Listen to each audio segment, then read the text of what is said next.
Discussed our ongoing efforts to reach an agreement over Iran's nuclear program. 2015 সালে বিতর্কিত পারমাণবিক কর্মসূচি নিয়ে ইরানের সঙ্গে একটি চুক্তিতে পৌঁছায় যুক্তরাষ্ট্র।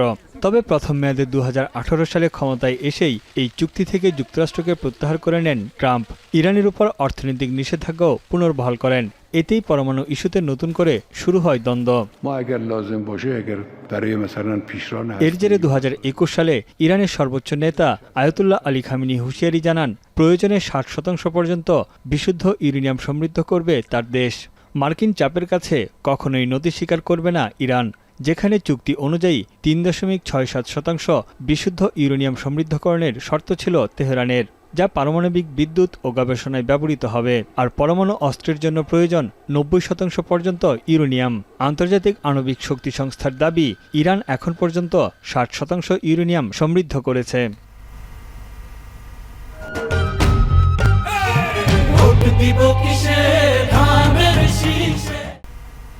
যা মাথাব্যথার কারণ হয়ে দাঁড়িয়েছে যুক্তরাষ্ট্রের। এরপরই ইরানের পরমাণু অস্ত্র তৈরি ঠেকাতে সর্বোচ্চ চাপ প্রয়োগের পদক্ষেপ নেন ট্রাম্প। দেশটির তেল রপ্তানি শূন্যের কোঠায় নামিয়ে আনার লক্ষ্য নেয় ওয়াশিংটন। এবার পারস্য উপসাগরে সামরিক নৌবহর পাঠিয়ে ক্রমাগত যুদ্ধের হুমকি দিয়ে আসছে যুক্তরাষ্ট্র। To begin reinstating U.S. nuclear sanctions on the Iranian regime. তবে ট্রাম্পের সুর কিছুটা নরম হয় আলোচনার পথ খুলেছে আবারও।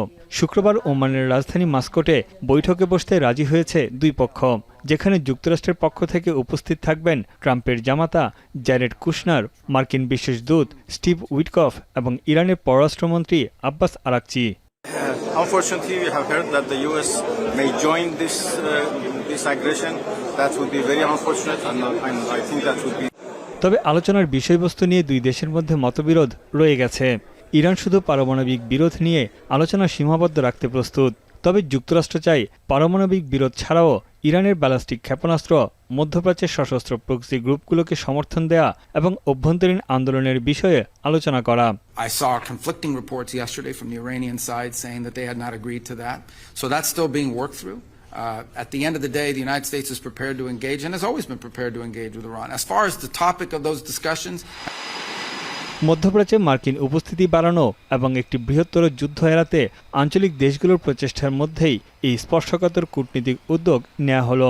প্রাথমিকভাবে তুরস্কের ইস্তাম্বুলে বসার কথা থাকলেও পরে তা পরিবর্তন হয়ে ওমানে ঠিক হয়। তবে আলোচনায় সমাধান না আসলে দুই পক্ষই একে অপরকে হুমকি দিয়ে আসছে। এদিকে মঙ্গলবার আরব সাগরে ইরানি একটি ড্রোন গুলি করে ভূপাতিত করে যুক্তরাষ্ট্র।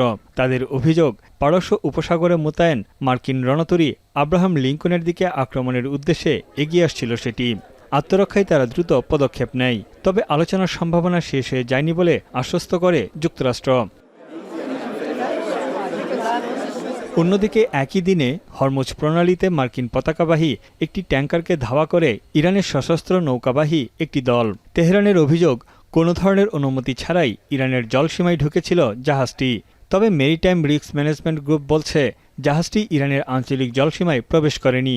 একটি মার্কিন যুদ্ধজাহাজ সেটিকে পাহারা দিচ্ছিল। তানভীর চনি, এখন বিশ্ব।